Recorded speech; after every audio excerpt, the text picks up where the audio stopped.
नागा बाबा।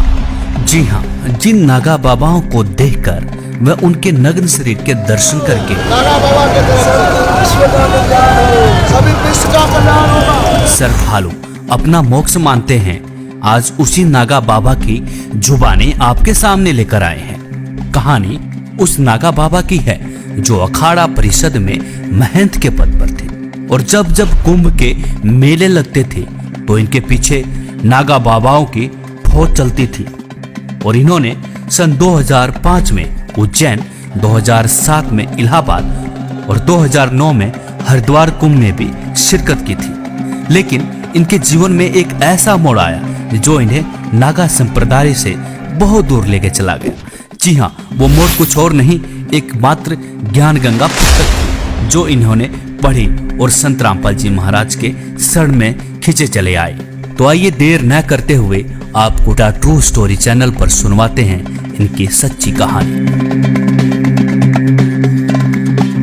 सबसे मेरा तो सबसे ये निवेदन है, प्रार्थना है सबसे कि अगर मुक्ति चाहते हो तो अपने जो अहम को छोड़ करके अब परमात्मा संत सतगुरु रामपाल जी महाराज के शरण में आप आ जाएं तो आपकी मुक्ति हो जाएगी।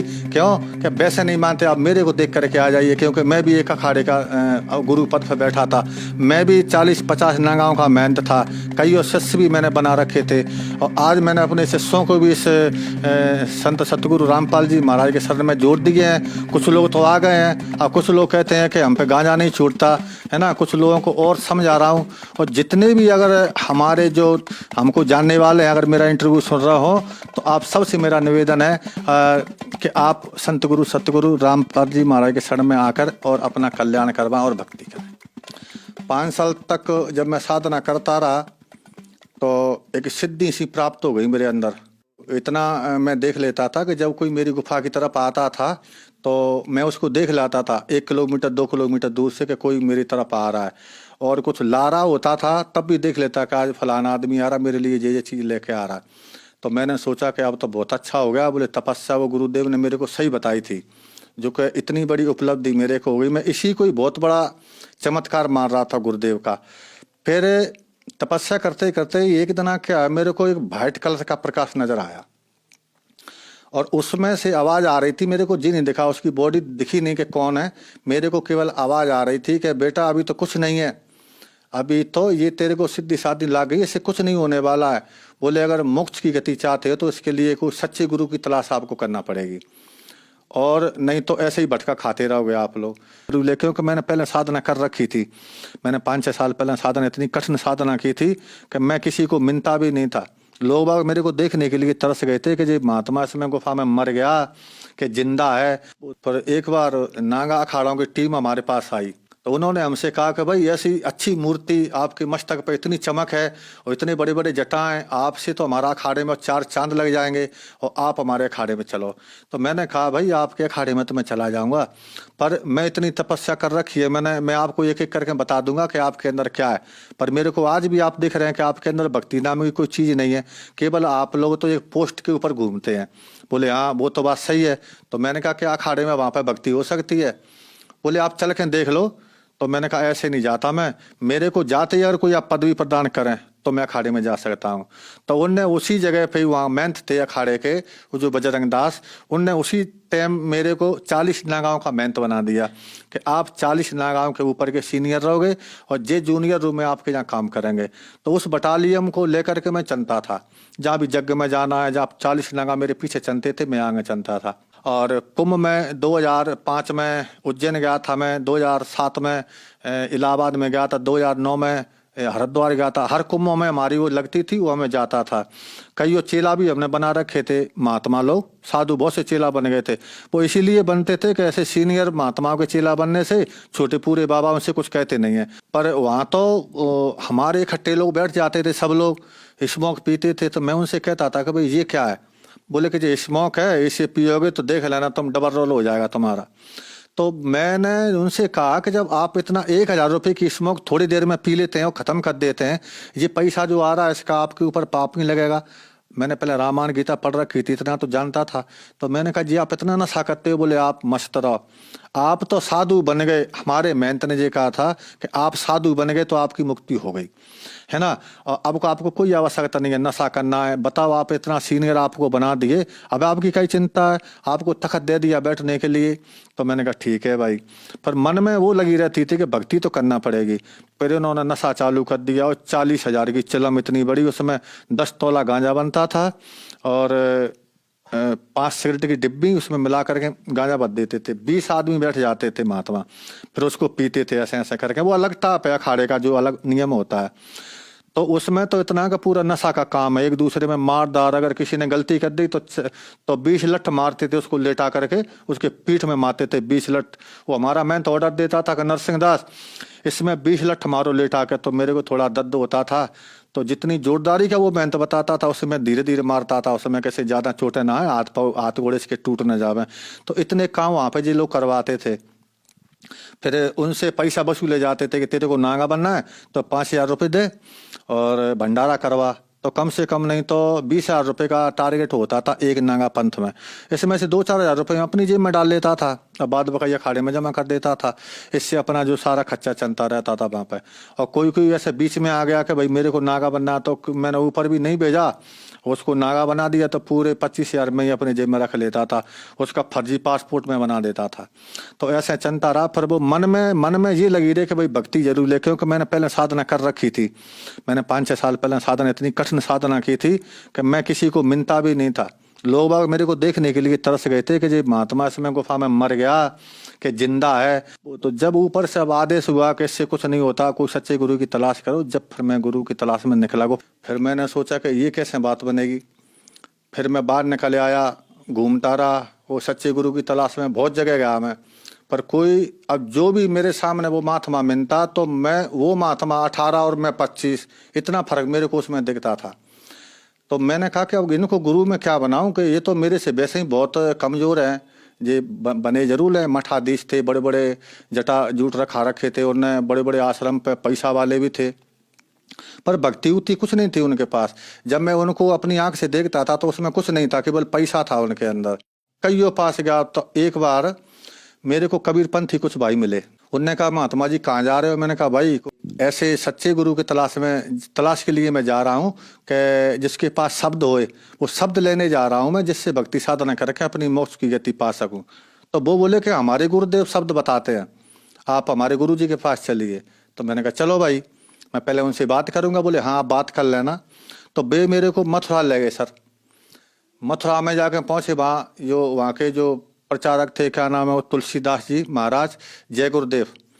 तो उनके पास मैं गया तो उनसे भी बातचीत हुई ऐसी। तो उन्होंने कहा बेटा भक्ति करो, मैं सवेरे आपको नाम दूंगा। तो जब उन्होंने मेरे को नाम दिया सवेरे, और नाम देते के बाद में उन्होंने मेरे से कहा था कि बेटा चिलम मत पीना और हुक्का पी लिया करो, क्योंकि हुक्के में तो वो तम्बाकू छनके जाती है तो वो तेरे को नुकसान नहीं करेगी और हुक्के में कोई दिक्कत नहीं है। तो मैं 500 रुपये का जिल लम्बा हुक्का लेके आ गया मैं, और 3 किलो तम्बाकू आके मैंने अपनी गुफा पर रख लिया, और फिर दे दनादन हुक्का चलता रहा। तो छाती पे ऐसा हो गया कि जलन सी चालू हो गई कि हुक्का का सीधा धुआं जाता है। चलता रहा तो 3, 4, 5 साल तक। फिर मैंने उनको पूछा, मैंने हुक्के से तो मेरे को दिक्कत खड़ी हो रही है। बोले नहीं इससे कुछ दिक्कत खड़ी नहीं होगी, जो पहला कवर जमा है ना वो हट रहा है और जे कवर दूसरा चढ़ रहा है। तो मैं फिर लगा रहा साधना करने के लिए। उनने बता दिया था मेरे को कि ऐसे कानों में उंगली डालना है और ऊपर सुनना है, इसको सब तेरे को सुनाई पड़ेगा, जो भी आवाज़ सुनाई पड़ेगी उसी को शब्द कहते हैं, उसको पकड़ लेना, बस उसी को सुनते रहना सो तुम स्वर्ग पहुंच जाओगे। और मैंने कहा ठीक है। तो सर मैंने 8 साल उनकी साधना की। 8 साल में जो पहले जो मैं प्रकाश देखता था, लाल वाला है ना, पीरा वाला और जे है सफेद वाला, तो वो पहले मैं जो आवाज़ें सुनता था, प्रकाश देखता था, वो तो चले गए, पता नहीं किस 60 में चले गए। और जय गुरुदेव जी ने जो बताई थी उससे कोई लाभ नहीं हुआ। जनता बहुत जुटती थी, हुक्का वाले आते थे पीने के लिए, आप हुक्का पिलाओ, हम 7:30 में हुक्का पीते थे। जो सीनियर थे ऊंचे बैठ के पीते थे, जो हमारे चेला चांटे थे, बहुत चेला बना रखे, तो वो नीचे बैठ के हुक्का पीते थे। हुक्का पी के वो अपने अपने घर चले जाते थे। एक दिन फिर ऐसा ही लगा मेरे को, इससे तो भाई मरना ठीक है कि परमात्मा मिले नहीं, पूरी जिंदगी मैंने इसी में निकाल दी। पहले बैरागी बना है, त्यागी बना, अखाड़ों में गया, सारी जगह घूम का मैं आके मैंने अब मरना ठीक है। और जब मैंने सीख ही लिया था थोड़ा साधना में कि बॉडी मेरी कई गुफा में पड़ी रहेगी और मैं अपना देश से निकल जाऊंगा, भगवान फिर मिलेगा कभी ना कभी। जब ऐसा मैंने शरीर में अपने में मन में जो विचार किया ना, उसी रात को मेरे को संत रामपाल जी महाराज एक विमान टाप के में बैठ करके और आकाश मार्ग से आते हुए नजर आए। उसका एक कैमरामैन एक साथ में बैठा था, एक कैमरामैन एक साथ में, 2 कैमरामैन बैठे थे और बीच में जो संत रामपाल जी महाराज बैठे थे। तो ऐसे हाथ कर रहे थे, ऐसे हाथ वो करें तो जनता ऑटोमेटिक धरती से उड़ उड़ के और ऊपर की तरफ जा रही थी और सतगुरु के जयकारे लग रहे थे। ये चीज मैंने देखा तो मैंने कहा भाई यहाँ अभी भी सतगुरु का जयकारा लग रहा है तो कहीं ना कहीं कुछ है, अभी भी आशा, अभी अपनी हिम्मत नहीं हारना चाहिए, अभी भी कुछ न कुछ करना चाहिए। तो मैंने कहा देखते हैं। फिर सुबह एक भगत जी आए, इन्होंने जय गुरुदेव पंथ को छोड़ करके और संत रामपाल जी महाराज से दीक्षा ले रखी थी। पहले वो हमारे ही गुरु भाई थे। तो वो आए तो उन्होंने कहा कि भगत जी आप वही साधना कर रहे हैं। मैंने कहा क्या बकवास कर रहे हैं? भगत जी कहता है, पहले तो महाराज कहता था, आज भगत जी क्यों? बोले नहीं, बोले पहले महाराज हमारे लिए आप पहले महाराज थे, अब भगत जी हैं। क्यों? कि हमने संत रामपाल जी महाराज से दीक्षा ले रखी है और उन्हें सारा ज्ञान हमें समझा दिया। तो मैंने कहा कि क्या है? बोले कि आप ये पुस्तक को पढ़ लेना। तो वो मेरे को एक ज्ञान गंगा पुस्तक देखें गए थे। जब वो ज्ञान गंगा पुस्तक देखें गए तो एक दिन हमारी मजोटी लगी हुई थी हमारी गुफा के पास, वहाँ पे हुक्का पी रहे थे। हुक्का पीते पीते एक दिन याद आया, मैंने कहा भाई वो एक संत रामपाल जी के शिष्य थे, वो हमें जो ज्ञान गंगा पुस्तक देखेंगे, देखना भाई उसमें पढ़ना क्या लिखा है। तो एक हमारे शिष्य ने ला के मेरे को देखे, लो महाराज आप ही पढ़ लो। तो मैंने जब उसको देखा, इधर मैं चिलम भी हुक्का भी पी रहा था, इधर मैंने पुस्तक ऐसे करके देखी तो उसमें मैंने एक दुआ पढ़ा। उसमें लिखा था कि सोनारी जारी करे सुरा 500 बार और एक चिलम हुक्का भरे वो डूबे काली धार। जब मैंने ये दुआ पढ़ा तो भगत जी मेरे दिमाग में ऐसा हथौड़ा सा लगा कि मैंने तो पूरी जिंदगी अपनी बर्बाद कर दी। पता नहीं मैंने कितना भटका खाया, व्रत किए, उपवास किए, साधुओं की सेवा की, संत बन बैठा, सब कुछ हो गया, पर वो भगवान इतना चिलम पिला पिला के मार दी, हमारी जिंदगी खराब हो गई। अब हमें कुछ प्राप्त होने वाला नहीं है और लास्ट की जो पौंड जिंदगी बची वो इसमें हुक्का में चली गई। अब क्या होगा? हे परमात्मा आप बचाओ कैसे भी करके। तब संत रामपाल जी के शिष्य मेरे को पुस्तक देखे गए थे, वो भागीरथ दास नाम था उनका। मैंने उनको फिर बुलाया एक बार, मैंने कहा भगत जी आप आना एक बार। तो वो सुबेरे आए, बोले क्यों पढ़ी पुस्तक? मैंने कहा भाई पुस्तक की बात तो ठीक है, वो तो पढ़ ली, जो संत रामपाल जी महाराज जो आपके गुरु हैं वो बात कर लेते हैं। बोले हाँ बिल्कुल आपसे बात करेंगे। तो मैंने कहा मेरे को ले चलो आप हरियाणा। तो उन्होंने कहा ठीक है चलो। 28 तारीख आई, 28 को हम यहाँ से चल दिए। 29 तारीख को सुबह हम आश्रम बरवाला पहुंचे। वहाँ पहुंचे तो वहाँ जा कर के अंदर उन्होंने कहा, मैंने कहा भाई पहले मैं बात करूंगा महाराज जी से, इसके बाद मैं नाम दे चलूंगा। तो वो भगत बोले कोई दिक्कत नहीं है, बोले अब तुम सही जगह पे आ गए हो, आप पहले नाम लो, नाम लेके आप परमात्मा के दर्शन करना। फिर मैं वहाँ से संत रामपाल जी के यहाँ से मैंने नाम दीक्षा ली। सर संत रामपाल जी महाराज से नाम दीक्षा लेने के बाद क्या आपको कोई लाभ भी प्राप्त हुए? जैसे ही मैंने संत रामपाल जी महाराज से दीक्षा ली और नाम लेकर के जो परमात्मा के मैं दर्शन करने के लिए गया, जैसे ही संत रामपाल जी महाराज अपनी वहाँ से बाहर निकले भक्तों को दर्शन देने के लिए, तो जैसे ही मैं सामने ही खड़ा था, जैसे मेरे उनके ऊपर जो दृष्टि पड़ी ना, तो एकदम मैं ऐसा हो गया कि मतलब मेरे अंदर से कोई भूत निकल गया हो। तो एकदम ठंडक आ गई। वो परमात्मा संत रामपाल जी महाराज चले गए अपने भक्तों को हाथ रखते रखते आशीर्वाद देते देते। जब मेरी बारी आई तो मेरे पे आशीर्वाद नहीं दिया, मेरे सर पे उन्होंने हाथ नहीं रखा और ऐसे निकल के चले गए। तो फिर एकदम मैं रोने लग गया। मैंने कहा हे भगवान, आप जंगल में गए थे मेरे को लेने के लिए, आप मेरे को जंगल में से बुला करके जहाँ ले आए और जहाँ आपने मेरी बात भी नहीं सुनी।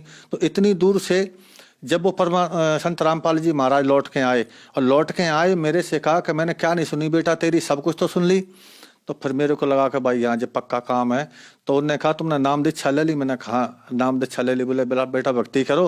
और जी हुलिया क्या बना रखा, मेरे बड़े बड़े बाल थे, बड़े बड़े जटा थे। तो मैंने कहा ठीक है, तो अब मैं भक्ति कर रहा हूँ। और उन्होंने कह दिया था कि अब तुमको कोई भूत व्याधा नहीं सतावेगी। तो पहले बहुत से आते थे जिन भूत बेताल वगैरह, अब कोई नहीं आता और बढ़िया भक्ति हो रही है और बढ़िया साधना में लगे हुए हैं और जबकि पहले मैं मरने के लिए जा रहा था, पहला लाभ तो यही है कि जब मेरा बिल्कुल ऐसे ऐसे लकड़ी जैसा शरीर हो गया, व्रत करते करते उपवास करते करते, तो एकदम ऐसा नया जीवन मिला जो भक्ति साधना करने से आज देखो मेरी बॉडी कैसी है, बिल्कुल ये लग रहा है मैं तो अभी घर से निकल के आ रहा हूँ। जब मैंने ये दीक्षा नहीं ली थी जब, तो पहले अगर आज भी मेरे को लोग देखते हैं तो वो पहचान नहीं पाते हैं कि आप वही